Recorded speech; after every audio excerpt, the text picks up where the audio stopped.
Hey folks, today on Free Field Training we're doing a little live stream, so give me some topical comments and questions about private investigators. So a question came to me via my Instagram private messages. A young lady asked me what cops think about private investigators and what private investigators' jobs are like. Specifically, she wanted to know if she became a private investigator, if there would be some sort of like animosity between her and the police and the police department. Well, here's what cops think about private investigators. We don't. We just don't. The work that private investigators do is very different from the work that police officers do, and very, very few times do those two paths really cross. So, private investigators, the vast majority of the time, it's not like on TV. It's not where, the private investigator gets caught in some sort of weird drama while they're investigating, a homicide or investigating a missing person or something like that. Most of private investigations is things that are super boring. It pays decent normally, but they're super boring things that need to be investigated. You do a lot of insurance investigations. You do a lot of investigations into companies defrauding other companies. It's civil matters most of the time.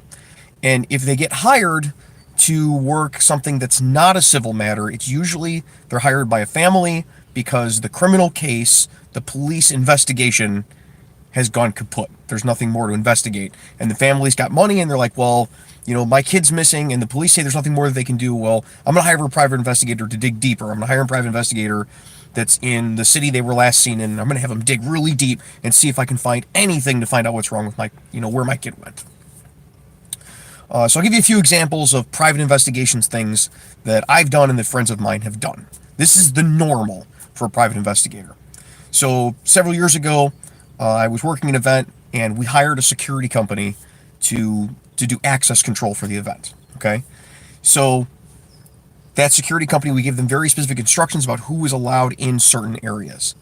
And they had never had contact with me. They had had contact with an executive for the company. They had hired them, and I gave them some recommendations. So indirectly, I hired a security company.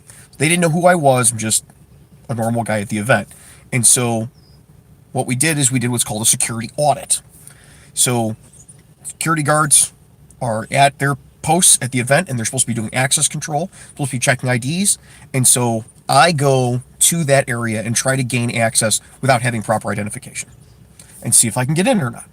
That's private investigations. That's what private investigators do. Another example, for a while there was a company and they have a very popular drink that gets mixed with vodka that comes out of a little skinny can, and they were paying cops in my area to go to bars and to order that drink. And if the drink was served out of a spray nozzle and not out of a can and mixed with vodka, then that company was defrauding the company that made the little drink out of the skinny can whose name they were using. And they would give you a little pack of cigarettes or a little cell phone or something with a camera in it, and you'd set it down on the counter, you'd order your drink, and then if the bar had it come out of the spray nozzle instead of out of a can, you knew it wasn't really that drink, and so they were advertising falsely. They were defrauding the company that made the drink out of the money that they would make had they actually bought the can, right? So they would then sue the bar. Another bar-related one, it's kind of popular around here, is that, like, you'd have pay-per-view, and bars have to charge extra because you're charging by the screen and all sorts of other fees to have a pay-per-view event at your bar. So when there's a big pay-per-view event, they will hire cops in the area, and they'll hire private investigators. They'll hire anybody they can that seems remotely qualified to testify in court later to go to the bar and see if they're playing the event. Because the company, the cable company has a list of people that paid the pay-per-view, and if they haven't paid the pay-per-view and they're showing at their bar, then they're going to get sued if one of the guys makes it to that bar. So you go around, go to every bar, order one drink at the bar, see if they've got the event on. And if the event's on, you mark it down your list, take a quick picture, boop. Well, that's them, that's the bar, that's the bartender, that's the event playing in the background, and you forward it to the company, and then their lawyers go after them civilly. Another one that you normally hire a private investigation company or someone that's full-time private investigations is somebody has a government job and they're required to live within the confines of a certain area, and they go investigate whether that person actually lives there or if they just made up an address. Another one is school districts will commonly hire private investigators to see if the kids who are in school in the district are actually living in the district and their parents are paying taxes in the district. That's what private investigations is like. Now, if you're working a private investigations case and it runs into something criminal, you don't keep investigating it. Unless the police ask you to, you turn that over to the police if you've got any common sense at all. Because that's a lot of liability just taking on a criminal case and investigating it. They don't really have any legal authority to do that anywhere I'm aware of. If you know differently, put it down in the description. The place that private investigators investigate criminal cases without having some like governmental agreement that they're gonna do these certain types of cases for police department. Even then, I think that's very, very rare. So we don't really cross paths, and so we don't think about them a lot. The few times that I've run into private investigators at work, it's they're trying to track somebody down and like, hey, can you go to their house and see if they're there? I'm like, no. Like, well, can you go there and leave a note for me because I'm in Texas and I'm just trying to get in contact with this person. It's about this accident investigation that your department did and blah, blah, blah, blah. And it like somehow works in. I'm like, all right, I will go there and leave a note, but I'm not spying on anyone for you. You want that, you got to hire another company and come up here and do it for you. The police department isn't the free private investigation service. But that's it. I've really never had any bad experiences with private investigators. We don't run into them a lot. Generally speaking, if they're going to have like a surveillance van, they tell the police department it's going to be out there, so we don't get like freaked out. But that's it. So we're going to go to the top. We'll take some topical comments and questions. Hopefully kick this off fairly shortly. I know it's the middle of the day. We only have 61 people watching today. Thank you all for stopping in. Let's go to the top and see if anybody has anything topical to go over. People are saying hi from the areas that they're at. All of you, hello from the south suburbs of Chicago. That's where I'm sitting right now. So Public Safety Network asks, do you feel that private investigators can be useful during serious criminal investigations? I've never found that to be the case.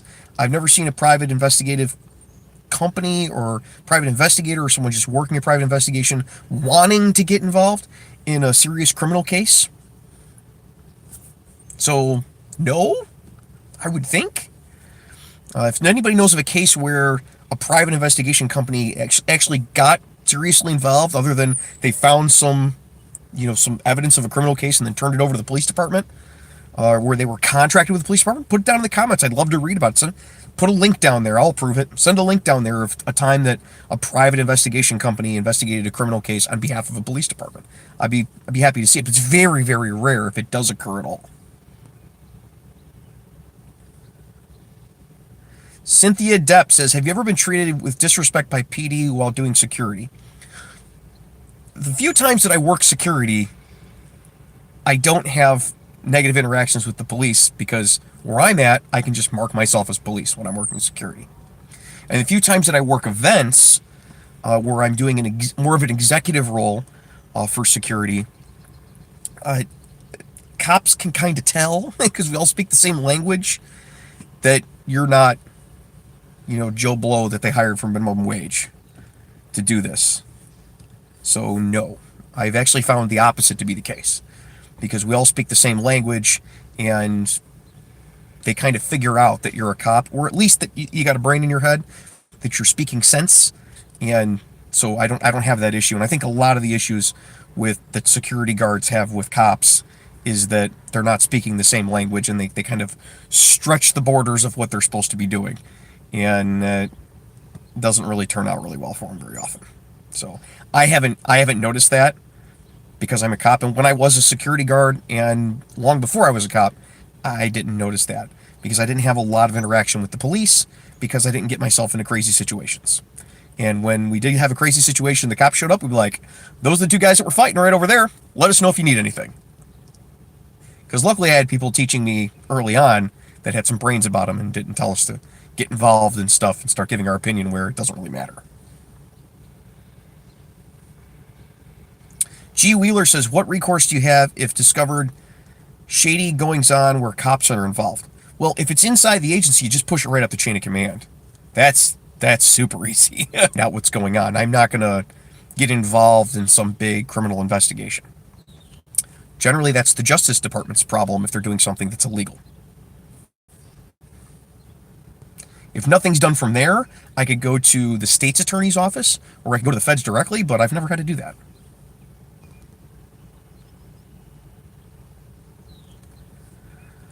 A.W. Kant says, hello, downstate PIs are worthless. I have no idea. I work northern end of Illinois, and we don't run into them a lot. The few guys I know that are private investigators are either cops, retired cops, or the family or friends of cops or retired cops that they hire because they know they're not crazy. Mattias Andreas says, what are some of the risks, if any, of being a private investigator? Okay, so if you're a private investigator, you're going into a situation undercover. Normally, you're posing as someone else. So you're going to be posing as, like, you got a van parked on the street or a car parked on the street, and you're posing as like construction or, a utility company or something like that, and you're watching a house to see if somebody's scamming insurance, scamming disability insurance. Or you're going to a bar, and that's really the more risky situation. You're going to the bar and you're you're surveilling the bar from inside. So if you got caught, that could be risky. If you're going to do this type of thing where you're like investigating whether somebody's cheating or not, that can get dangerous. But if you have your head about you, the idea is to plan ahead and for no one to ever see you. Like, ideally with private investigations, you don't want anybody to even know that you're there, see you at all, and you do most of it in a very professional manner where if you are interviewing someone, you're going in, you're talking to them, and you've got other people there so that you minimize the risk. And luckily, it's the type of job, just like detective work, it's the type of job where you can, if you have your head about you, you can minimize the risk to yourself, which is why detectives aren't running around with duty belts and a bunch of tools and vests and stuff on most of the time. Like, they'll throw a vest on, they're going to a scene, but they're not loading up with safety equipment because they don't have to. They know when they're going to go meet with somebody. They know if it's going to be something weird's going to go on, and so they can bring 2 or 3 or 4 of them. They don't get stuck in those situations. Brandon, there's no question here, but I wanted to thank you for all the videos. Just got hired and started in the academy in Wisconsin later this month. You've been a great resource during the hiring process. I'm happy to help, man. Got lots of videos about the hiring process. Go check them out. If you guys have ideas, something that I haven't covered in the videos, please ask me a question. Hopefully I can get to it in a standalone video, because every time I have a question about the hiring process, I like to do a standalone video for people so I have something to refer folks to. Michael Bantalo says he's also starting the academy Monday. Hey, good luck. APG75 says, as a cop downstate from you, I've only had contact with PIs when they serve me with subpoenas. Our subpoenas up here in Cook County, they're only served by the Sheriff's Department. So the Sheriff's Department serves all civil process up here. If you're a municipality over 1 million residents, I'm pretty sure, I haven't looked it up in a while, but I think it's still, if you're a municipality over 1 million residents, a peace officer, so an actual, like a sheriff's deputy or a police officer, county sheriff type of thing, has to serve you with all civil process. And all of the subpoenas that I get, even for civil stuff, they just walk up to the front desk and they're like, hey, we got a stack. Here you go. Occasionally you get a process server who comes in, they just come up to the front desk and are like, here, we've served this. Because if they serve it to the department, then they've served it to me. Because it's the department's job then to get it to me. Personal service subpoenas for like civil issues very rarely come my way. And they're not going to get in contact with me at work because I'm never in the building. So they can come to the front desk and ask for me all they want, but they're not going to find me there. Normally they just leave them. Monster and Cash says, when will we get more police car videos? I don't really have access to a lot of police cars I can do videos with. Like, I have access to lots of police cars I can do police work with, but the department won't let me use them for videos. So I've got the one guy, Lou Masucci in Dalton, was like, yeah, we'll do a video with my car. I might find some other people later on, but not really. What I can refer you to is Nick Off Duty. I think he does a different police car video like every week. I can't remember if it's Nick Off Duty or if it's Miami Police Vlogs. He does both of them. But one of those two has, every week he does like a new police car. He's got a whole bunch of them. So you'll check those out if that's what you're looking for. It's very hard for me to do here because most departments won't allow me to use their police car in a video. They're all worried that people are going to see goofy stuff in their cars. James M. Outdoor says, being a private detective sounds fun, especially investigator cheating spouse. See, that's when you start getting into dangerous stuff, is that you end up actually making contact with these people, they can get really upset. And then the person they're cheating with can get really upset. Trust me, like, domestics are one of the most dangerous calls that police go on, and you're basically interjecting yourself and creating a domestic. That's not the type of work that I'm really interested in doing. Joseph Rubalis says, can you do a video on some of your more annoying calls or things you get on a daily basis, not just the cool stuff you see on YouTube and TV? Man, I go on all day about annoying calls. How about stuff that isn't a police matter at all? Like, at all. People call all day. I'll give you one real good example. People call all day, I want a refund. Sorry about that. I want a refund. Okay. They won't give me a refund. Okay. Sue them. You can't make them give me a refund? What am I going to do? I'm going to arrest them because they don't give you a refund? Well, they got a policy right there. It says they have to give me a refund. That's their rules. I don't care what the rules are. Their rules make no difference in the law. You can sue them in civil court. That's it. And I have to have that conversation about 40 times a week with people. That's my most annoying call. I could probably do a whole video on those. Maybe I will. Do tactical mall cop. That's a funny one. I like that. Says best place to get PI work is to work as an LP AP detective. I guess if you want to call that detective work, you watching somebody on video and then stopping them. I guess that's kind of detective work. Chris MacArthur says, "What's the job of a PI? Or did you already address it?" They do mostly civil issues, but yeah, it start from the beginning. Michael Batalo says you should do a video on how to survive as a rookie, more specifically do's and don'ts of when you're cut loose aside from the obvious, but things you wish you knew beforehand. I thought that's what this whole channel was. It's free field training. This is stuff I want you to know before you get cut loose on your own. That's like the whole channel. I'll see if I can do a top 5 for you or something. Maybe that'll help.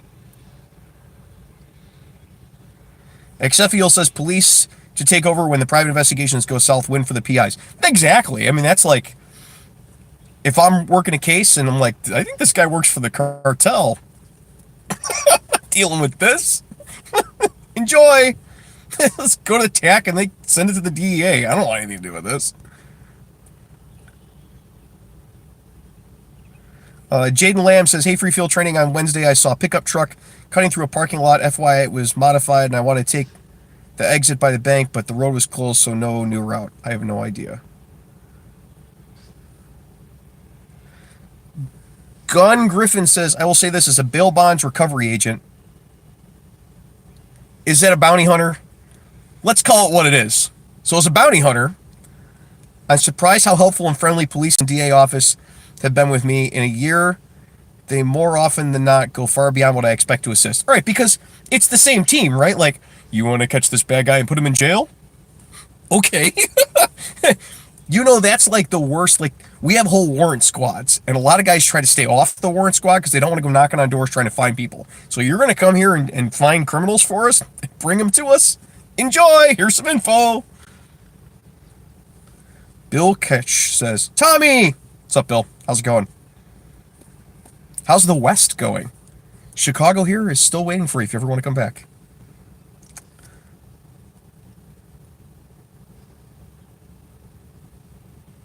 Jared Gerstein says, really hope you don't have to narrow down to top 5. That guy must be really slow legit. Okay, whatever. C. Golart says, do they get donuts and coffee too? Sorry, I'm fire department. I had to. Everyone gets donuts and coffee. Everyone, you get donuts and coffee too. Come on. Don't tell me there ain't no box of donuts at the fire department. There's not a coffee pot going right now.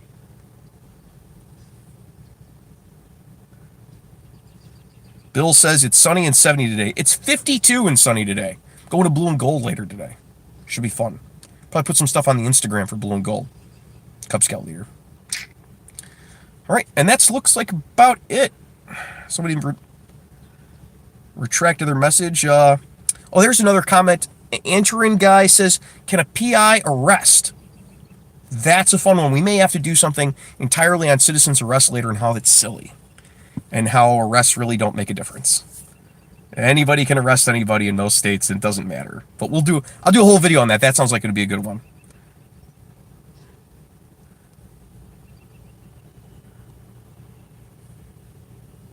Jace M. Outdoor says, what would you do when you come across someone who is impersonating a police officer? Okay, last one.